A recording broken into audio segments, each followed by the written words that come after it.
Afternoon, everyone. I'm sure you've all heard of TED Talks. You've heard of TEDx Talks. You've heard of TED Ed Talks. This is a TED Not Talk. Please don't sue me, TED people. It's for a very good reason. And the reason for that is that I think that the format of TED Talks is ideal for what I want to talk about. Because you have about 18 minutes, you have a problem, and you explain your solution. So many of you will have followed me for a while, hopefully, and you'll understand what I'm going to talk about and why I'm going to talk about it. But I suppose I should start off with an introduction for those people who don't know me. My name is Dale. I served in the Royal Air Force Police for 22 years. Much of that was as a normal policeman, and then the last 8 years I moved into a technical role as an incident responder, uh, basically doing geeky stuff in the MOD's Security Operations Centre. So investigating possible breaches by the Russians and the Chinese and other people who want to get onto our networks. Unfortunately, some of that job was also the investigation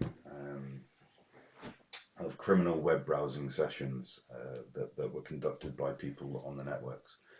And that did involve the analysis of imagery that no human being should ever have to look at or witness, involving some not nice stuff that I won't talk about, but child pornography and other horrific stuff.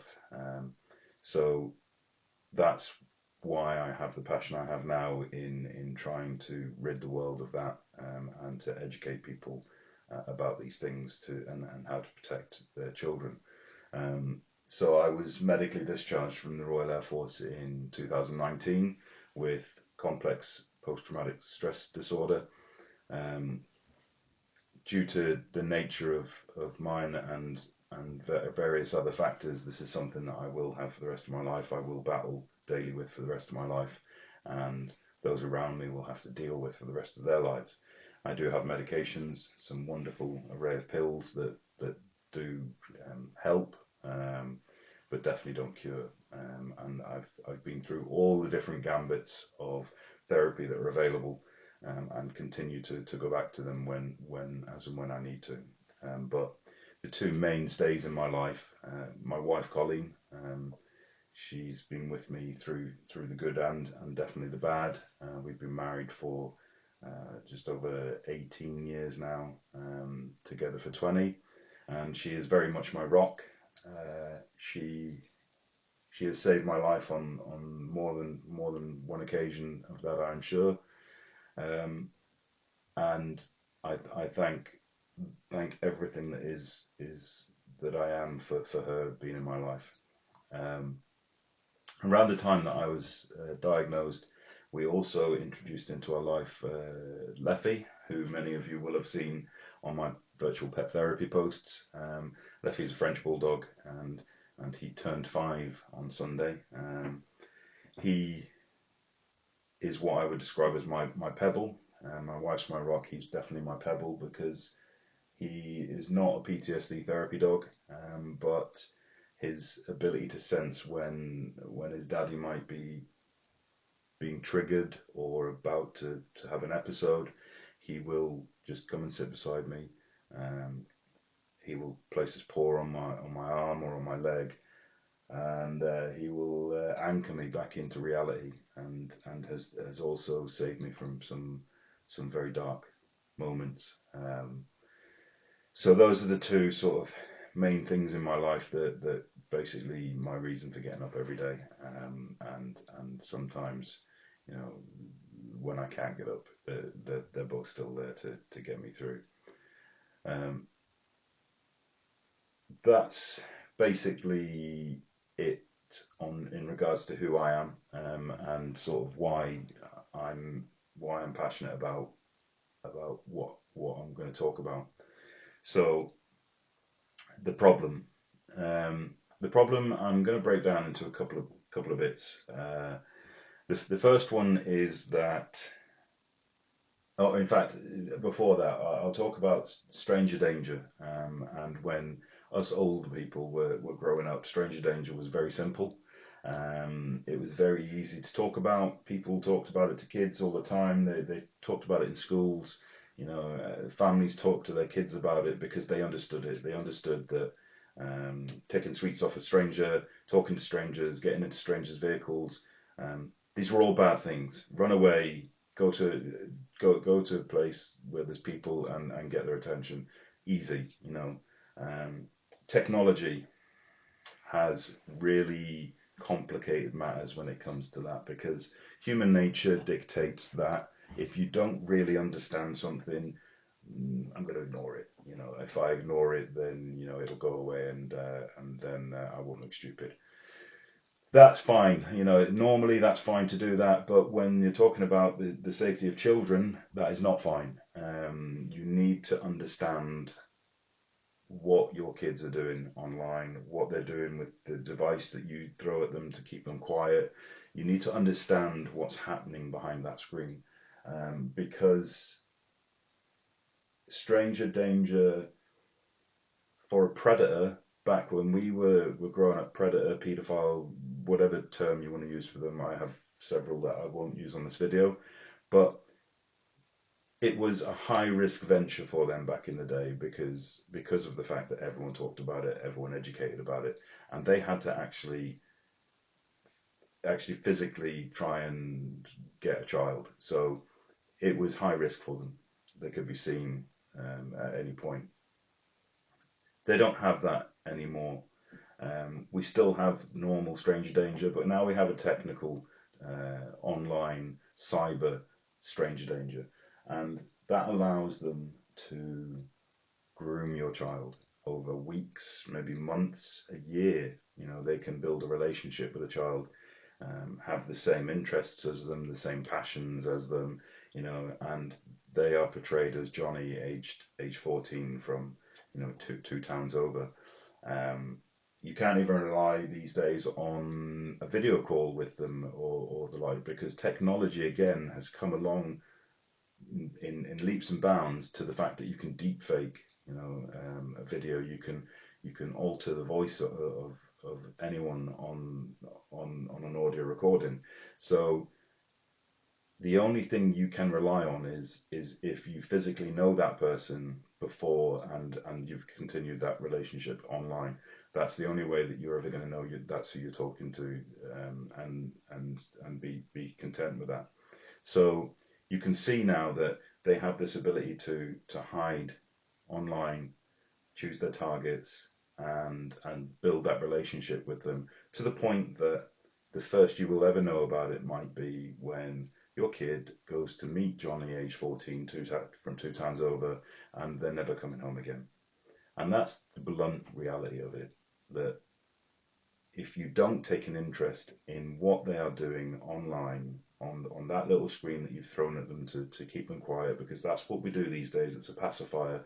It's a dummy. You give it to them, they go quiet. Brilliant. I can get on with what I need to do. That's the stark reality of if you don't take an interest, that's what could happen. That is the danger. That is the problem. And then I break that down into two distinct areas. The first is the education of children. I've already raised this with my MP, my local MP, Michelle Donnellan, and she very kindly wrote to the current Secretary of Education, Secretary of State for Education, who is Gillian Keegan, and she very kindly wrote back with a nice reply that had lots of words in it that were meant to be comforting and say that they've got it in hand. They don't. They don't have it in hand. They rely on. I can't remember the name of the legislation off the top of my head, but it's basically 60 odd pages of words, and the only line that popped off the page at me was schools are free to deliver as they see fit. No, that's wrong.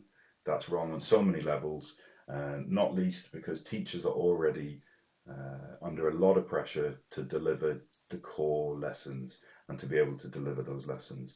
I know this. My wife's a teaching assistant who deals with SEN children, and she tells me how already stretched teachers are.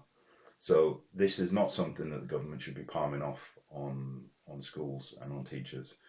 Um, there's a couple of reasons for that, which I'll come into when I talk about the petition. But we need to have that standard level of education for all children throughout their education, to highlight these areas and issues.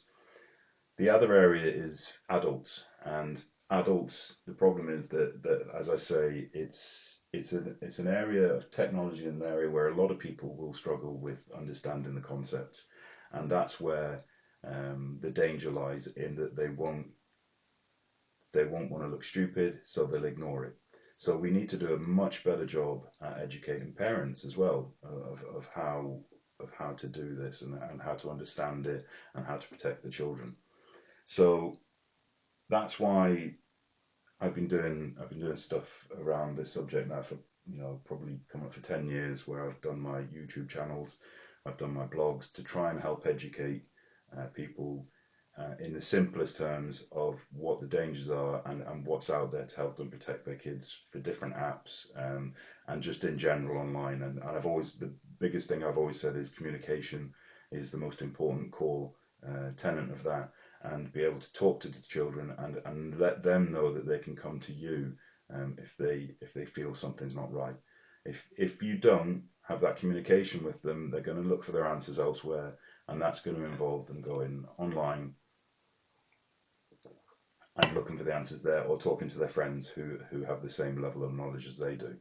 So the petition, basically, which is the next step in my campaign, is to basically make the government take responsibility for this, and stop palming it off on others to sort it out. Because at the minute, you have teachers across the country who have different levels of technical ability, but also different levels of capacity to be able to do this. So therefore, the education that the children are receiving on the subject is varied. Some get none, some get great education in this area, and it's almost a postcode lottery. So the government need to take responsibility. They need to create and curate a package of education that is put together by proficient SMEs who understand this area and understand what needs to be put into that education package. They then need to make sure that that's mandated across the education sector through the curriculum, and delivered then by people in the schools, who just have to deliver it. They don't have to create it and go off to different resources that they've listed in this massive 60-page document. It's all done, and it's all at the same level. That's the basic level of what should be on the curriculum. Not this document that says, this is the expected outcomes. Do it however you feel like it, and that's it. Not our problem, your problem now. So that's what I'm currently doing. I need 10,000 signatures just to get a reply. I don't want just a reply. I want the 100,000 signatures, because this needs to go to Parliament. They need to debate it at the highest levels of government, and they need to get it sorted now, not next week, not a year from now. Now, because I often frame this as a battle, because it is a battle. It's a war. We've won a couple of battles. We're not winning the war, because there's no concerted effort. There's no joined up. There's no joined up sort of strategy on this. It's very much piecemeal. I do what I can do. I'm one man, and I have a very good reason that keeps me going to make me want to do this. There's other people out there doing similar, but it's all sporadic. It's all over the place, and we're not going to win any wars by fighting it that way. I think that I've also offered to my MP, and mentioned in the numerous communications I sent to the media, who don't seem to have much of an interest in supporting this campaign, unfortunately. But that's for a story for another day. But I've mentioned that this is something that I will stand up in front of any crowd. I will stand up in front of a room full of MPs, and I will tell them in minute detail why this is important. I don't talk to people about what I've seen. I don't put it on my videos. I don't talk to my wife about it or my friends about it, because I don't want to damage people. It's not the sort of stuff that you talk about. I don't even like talking to my therapist about it, but at least they have something in place to take care of them. So they have a mechanism that caters for them and cares for them. So I will begrudgingly talk to them about it. But you put me in front of a room of MPs, I will tell them in minute detail why this is important. I will explain to them what it's like to sit in front of a computer screen and look at children and look into their eyes as they're being abused, because that's the end result of taking no action on this, is that children are the victims. Um, I've I've put to rest the damage it's done to me. It still angers me that my wife has to deal with the side effects of it, but this is nothing in comparison to what children have to deal with for the rest of their lives. It's a half life for them. They they've had their futures stolen from them, and we could do a lot more to prevent that. So you put me in that room, I will. I may have PTSD. I may hate crowds. I may hate standing in front of people and talking to people. But I will gladly do that to make this happen, because this is this is not something that we can just keep ignoring, or putting out little press releases here and there to say this is what we're doing, this is the great action we're taking, because it's not working. We're not doing the basics. We're not preparing children by educating them properly. We're not preparing adults in what to look out for, and this needs a much bigger voice. And it's something that I'm not going to shut up about. I'm going to keep doing stuff like this. I'm going to keep sending MPs my emails, the media emails. They can keep ignoring me, but I won't shut up, because this is this is about something very important. And you, as people watching this who are parents or guardians or carers, I'm pretty sure that you understand how important this is. And my link on my LinkedIn, because that's the only social media I have now, apart from my YouTube channel, is the LinkedIn.